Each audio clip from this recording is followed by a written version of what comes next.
구독. 안녕하세요. 북촌살롱 살롱주인 고혜입니다. 네, 놀러서는 잔입니다. 네, 이번 주도 펜트하우스 시즌3 3화 재밌었죠? 엄청 재밌었죠. 그러니까 일단은 뭐 과거나 서사 이런 것들이 이제 드러나기 시작했고, 맞아요. 지금까지 빌드업 쌓아놨던 것들을 이제 초반에 조금씩 올려가는 그런 느낌이에요. 그리고 이번 주도 내용이 되게 많았어요. 그쵸? 그러니까 이게 한 주에 하나씩 하니까 이거를 때려박아가지고 뭔가 보여주는 그런 느낌이 강한 것 같아요. 맞아요. 그래서 지금 궁금한 것들 굉장히 많으실 텐데 일단은 그 얘기를 한번 해볼까요? 썸네일을 보고 들어보셨을 테니까 예고편 마지막에 네. 뭔가 죽어서 끌려가는 것 같은 그런 여자 모습이 한 명 나왔거든요. 아, 그렇죠. 그 주단태가 그런 데서 하잖아요. 그 심수련 그러니까 죽는다. 뭐 이런 식으로 얘기를 하는데, 그러면서 끌려가는 여자가 나와서 이게 누구지? 심수련인가? 아니면 오윤인가? 라고 의심을 하게 되죠. 맞아요. 그리고 그 전에 나왔던 오윤이가 또 흰색 옷을 입고 있어가지고 그러니까. 자동차 추격신이 있고 그 영상이 나왔기 때문에 마치 차에 치여서 죽은 거 아닌가 라는 생각이 들죠. 근데 저는 확실하게 알았어요. 이 여자의 정체가 뭔지. 어떻게 알았죠? 이건 이미 나왔습니다. 정체가. 어떻게요? 그 보시면은 아시겠지만 이게 차에 치이고 있는 장면이 아니에요. 예고편을 다시 돌려보고 천천히 돌려보고 프레임 단위로 끊어서 보면은 여기가 어디다? 공사장 현장이다. 그렇죠. 바닥이 굉장히 공사장 현장처럼 돼 있고. 그렇죠. 그러니까 이게 그 유동필이 헤라상 밑에서 지켜보던 그거 있죠? 시즌3 1화에서 처음에 이제 헤라상 바라보면서 떠올리던 그 여자. 네, 맞습니다. 그러니까 오늘 정체가 나온 주엔의 엄마다. 네. 유동필이 헤라상 밑에를 깨부셔가지고 나왔던 그 시체가 주애인 엄마다. 네. 그러니까 여기 예고편에 나온 이 끌려가는 여자는 과거 회상씬 중에 하나일 것이다. 주애인의 엄마고 이름이 이제 오늘 그것도 드러나죠. 김미숙이라고. 맞습니다. 그 오윤희가 뭔가 뒤에서 이야기를 풀어주는 뭐 나레이션 하는 것 같은 역할을 지금 오윤희가 하는 것 같아. 서술자죠. 서술자가 네. 지금 오윤희가 됐어. 3인칭 관찰자 시점이다. 이게 뭐죠? 이렇게 하면서 사건을 파헤쳐 나가면서 전체적으로 그림을 보고 있는 건 지금 오윤희죠. 맞습니다. 오윤희가 이제 로건의 돈을 가지고 무슨 일을 하는지 그거 모르겠지만 어쨌든 이 돈을 이용해서 그 심수련의 핏줄과 뭐 이런 것들을 뭐 찾고 있어요. 그 와중에 이제 김미숙이 닿게 된 거죠. 맞아요. 정말 우연히 그 병원에서 알게 되었죠. 그러면서 신부름센터에 의뢰를 해봤더니 그렇죠. 그 김미숙은 이미 6년 전에 죽었다.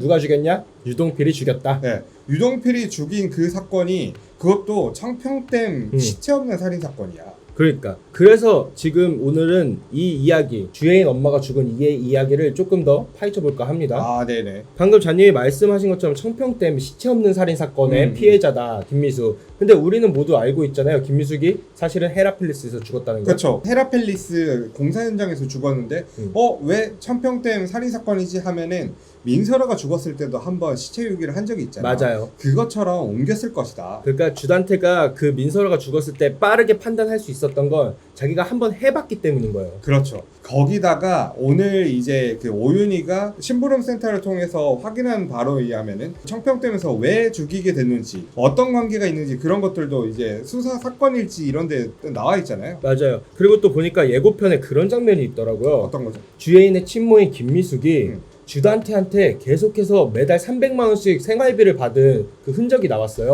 오윤희가 무슨 장부 같은 걸 보는데 거기에 보면 300만 원씩 있는데 생활비 이렇게 적혀 있죠. 맞아요. 생활비 명목으로 300만 원씩 들어왔다. 이게 나왔고, 그리고 그 사건 진술서 이런 걸 확인해 보면은 최초에는 생활비를 매달 주고 있던 A씨를 범인으로 추정하고 있었다. 용의자로 이렇게 선정을 했는데 갑자기 B씨가 나타났다. 그렇죠. 그러니까 지금 여기 A씨가 주단태고 그렇죠. B씨가 유동필인데 그렇죠. 유동필이 갑자기 나와서 자백을 하게 돼요. 그 진술서 내용을 읽어보면 대략 이런 내용입니다. 자기는 김미숙과는 사실 초면이었고 전혀 원한 관계도 없다. 하지만 내가 그날 청평댐 근처에서 술에 만취해 있었고 우연히 만난 김미숙과 다툼이 있었다.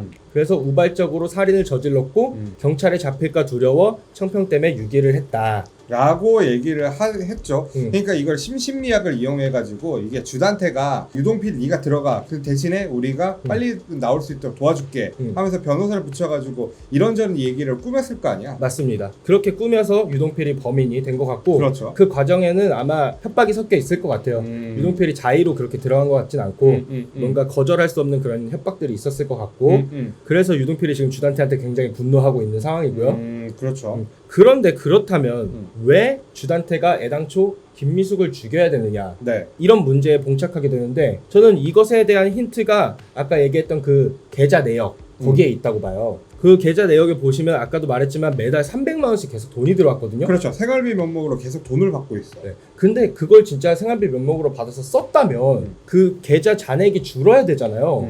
쌓여만 가고 있었죠. 맞아요. 3의 배수로 계속해서 쌓이고 있는 모습이 보였어요. 그러니까 제 생각에는 김미숙은 처음에는 주단태한테 동조해서 자기 아이를 팔았지만 그 나중에 후회했을 것이다. 아, 네, 이거 돈 다 필요 없다. 나 내 돌려달라. 이런 얘기를 했을 것 같아요. 맞아요. 그리고 그 차트를 보시면은 그러니까 김미숙과 심수련 두 사람이 임신했던 시기가 2004년인데 네. 김미숙의 사망 파일을 봤을 때 사망한 2016년 당시 나이가 31살이었어요. 네. 그럼 그 이야기는 12년 전인 2004년에 김미숙은 19살, 그러니까 미성년자였다는 이야기죠. 미성년자일 때 미혼모이거나 뭐 어떤 방법으로 해가지고 혼자서 감당할 수 없는 아기의 상태였을 때 그렇죠. 이거를 이제 주단태가 꼬셔가지고 이걸 우리가 케어해줄 테니 이렇게 바꾸자 뭐 이런 식으로 얘기가 됐을 수도 네. 있겠죠. 그러니까 그 당시에는 이제 선택지가 너무 적었기 때문에 그랬을 것 같아요. 김미숙이 결국 그런 잘못된 결정을 했지만 이제 시간이 지난 후에 그 잘못을 깨닫고 모든 걸 되돌리고 싶었을 것 같아요. 그러니까 내가 더 중요하다고 생각을 했겠지. 네. 엄마로서. 이제 여기 펜트하우스의 가장 큰 주제 중 하나가 또 모성이지 않습니까? 그렇습니다. 네. 그래서 주단태를 찾아가서 이런 얘기를 했을 것 같다. 돈은 내가 한 번도 건드리지 않았다. 돌려드릴 테니 제발 내 아이를 돌려달라라고 했을 거고 주단태는 당연히 뭔 개소리야. 돈을 줬으면 끝난 거지. 이렇게 얘기를 했겠죠. 맞아요. 그러면 김미숙이 취할 수 있는 방식이 또 뭐가 있을까? 저는 그럼 당신 부인한테 가서 사실대로 말하겠다라는 협박을 좀 했을 것 같아요. 아, 그러면은 거기서 막 신랑이 버리다가 뭐 하다가 이제 거기서 그냥 밀쳤는데 뭐 갑자기 뭐 넘어져서 머리를 부딪혀가지고 뭐 쓰러졌다 뭐 이런 설정이 뭐 들어갈 수 있겠죠. 공사장이었으니까 충분히 가능하고 그동안의 주단태 성격 봤을 때 조금 다혈질적인 면이 있어가지고 그 자리에서 확 돌면서 죽였을 수도 있겠다. 막 그랬을 수 있겠지. 이제 그걸 뒤늦게 유동필이 보고 이제 현장에서 목격을 하게 되고 이거를 유동필이 뒤집어 쓰고 들어가는 대신에 이제 케어를 해주는 그런 방향으로 갔겠죠. 네, 그렇게 해서 김미숙이 죽게 되었고 유동필이 감옥에 들어간 것이다. 네, 그렇죠. 전체적인 스토리를 한번 정리를 해봤습니다. 네. 그래서 결론이 뭐냐? 결론! 김미숙은 주애인을 되찾으려고 하다가 죽은 것 같고 그리고 예고편에 나왔던 그 여자는 오윤희도 아니고 심수련도 아니고 김미숙이다. 네. 자, 그러면 이제 다음으로 우리 시청자들이 가장 궁금해하는 거. 아까도 얘기 살짝 나왔어요. 오윤희가 가서 물어봤었잖아요. 심수련의 핏줄? 아, 그렇지. 그래서 다음 편에서는 심수련의 핏줄 과연 누구인가에 대해서 한번 토론해 보도록 합시다. 네. 구독, 좋아요, 알림 설정.